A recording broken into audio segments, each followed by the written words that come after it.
Hey, what is up? It's a rebellious goddess of flirty fertility. Yeah, that's the YouTube name. Um, I guess this video is mostly like a what did I get for my birthday, because if you didn't know, my birthday has literally passed. It is now old news. Since then, I've lost nearly a lot of Twitter followers. But hey, it's expected when half of them are bots. When most of them are like bots or just fake profiles and shit, then it's gonna happen. So yeah, I'm literally like 20 followers. I'm probably gonna be in like single digits by midnight. I wouldn't be surprised.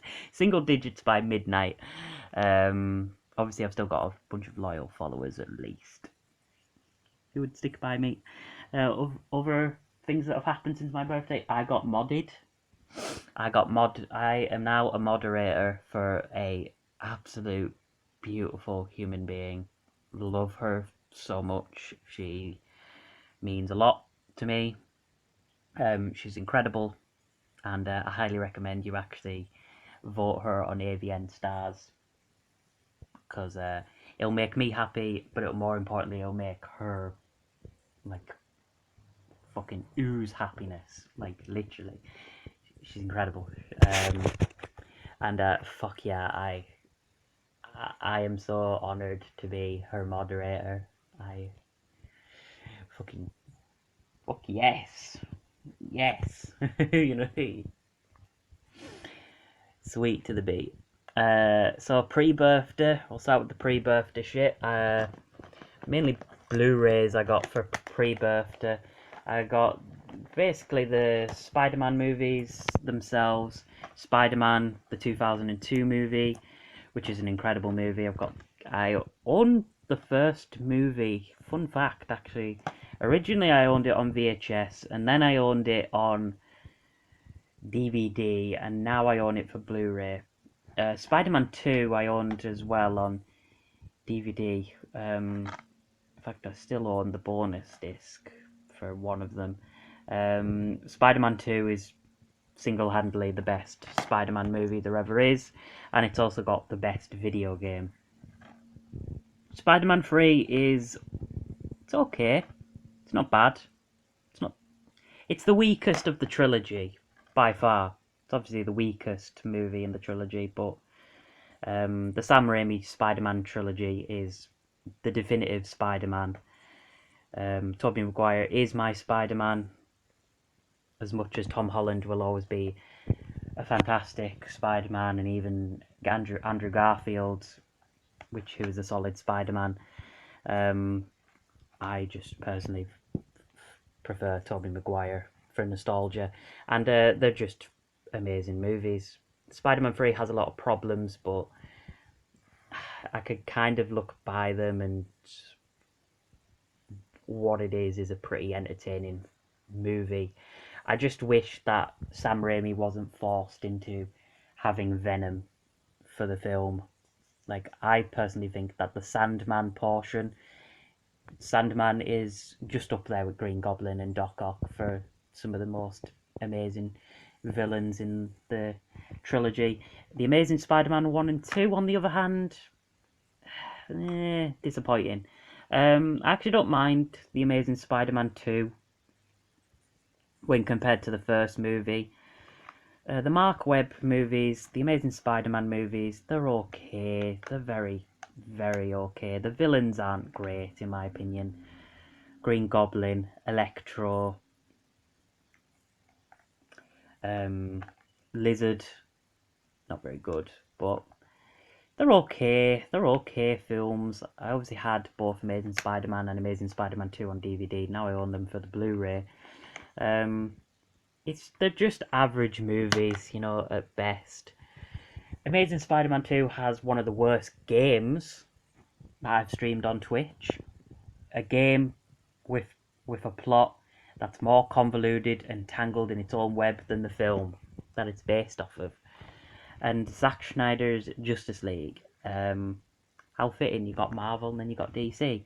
But I actually really enjoyed this movie. It was 4 hours long, I watched it all in one clean swoop, and yeah, it's better than the original, but I still really think that the villain should have been maybe a little bit better. Like, pick a better choice of villain than Steppenwolf. Like, have Darkseid, why not? Or, well, you can't really use Doomsday again, but have Darkseid.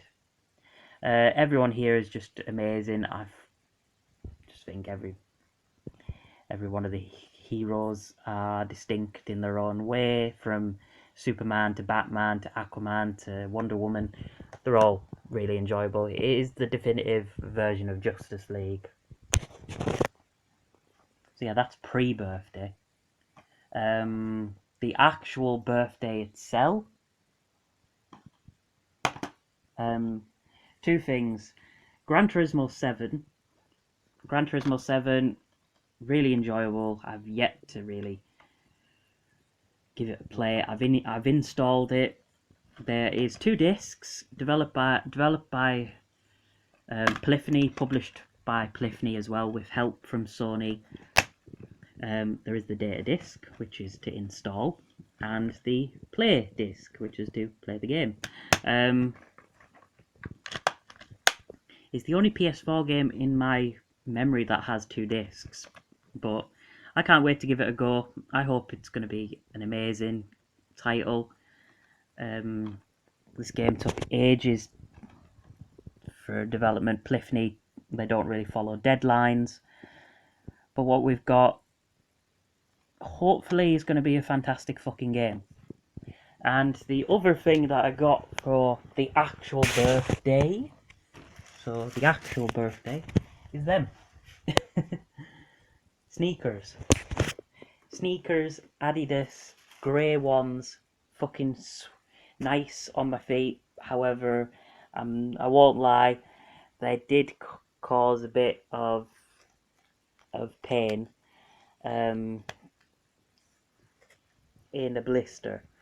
So other than the blister, which I have to use a sticker because we've run out of plasters, motherfuckers. Literally, I have to use a fucking game sticker, and my foot, if you want it, it costs $12. So if you ever wanted my foot, you can buy it for $12. Now for post birthday. Post birthday, I got, quite frankly, a lot of games. So we'll start with the original PlayStation. We have Football Madness, published by Phoenix Games, who are notoriously a very shit publisher. This game was released in 2003, PlayStation only. I got it purely because soccer, and I've played it, and it is madness. It lives up to the title. It is madness, but it's barely soccer at all. When you can play as the goalkeeper and he can easily run up field and just drop the ball in the net with no handball decisions, it's easy as piss, you know. Really, really poor game. And Gran Turismo 2, released in 1999, developed by Polyphony, published by them and Sony, released in my birth year, 1999. Much like Gran Turismo 7 on PlayStation 4, there is 2 discs. One is to play the arcade mode, and one is to play, which is for multiplayer and basically the the free roam mode, and GT mode, Gran Turismo mode, which is the main story, which is take your car, upgrade it, start with a shit car, work your way up, complete license tests so you can be into more races. It is basically the Gran Turismo formula, the sequel to the highest selling PlayStation 1 title of all time, the original Gran Turismo in 97. Can't wait to give it. I've only just got the game saved on the memory card, and that's about it. I've not made any progress at all with that game. Might be for a future Twitch stream, along with Gran Turismo 7. And the next one for PlayStation 4, I have two more PlayStation 4 games. Gran Turismo Sport, which is the first PS4 Gran Turismo title, released in 2017. Developed by Polyphony, helped out with Sony. It is VR compatible, which would probably be fucking god awful. It's one of the only few games of Gran Turismo that is actually governed and sponsored by the FIA, the racing organisation. Again, it's basically it's heavily reliant online more than offline. It kind of feels more like an online game than it does of an offline game. But I've installed it. It should be fun. Probably make a great Twitch stream out of it. But yeah, Gran Turismo Sport, and besides the first game, I own pretty much the Gran Turismo series as a whole. We've got Gran Turismo 7, Gran Turismo Sport. On the PlayStation 1, I have Gran Turismo 2. On the PlayStation 2, I have Gran Turismo 3 and Gran Turismo 4. And on PlayStation 3, I have Gran Turismo 5 and 6. So I'm just missing the first game.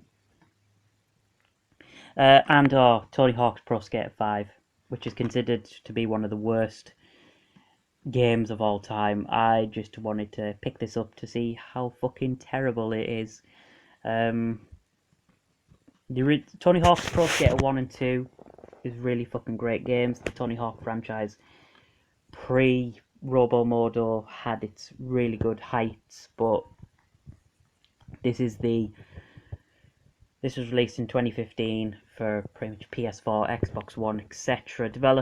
It is the final game developed by Robo Modo, the Chicago-based outfit, which started off with Tony Hawk's Ride and ended, quite ironically, with Tony Hawk, and published by Activision.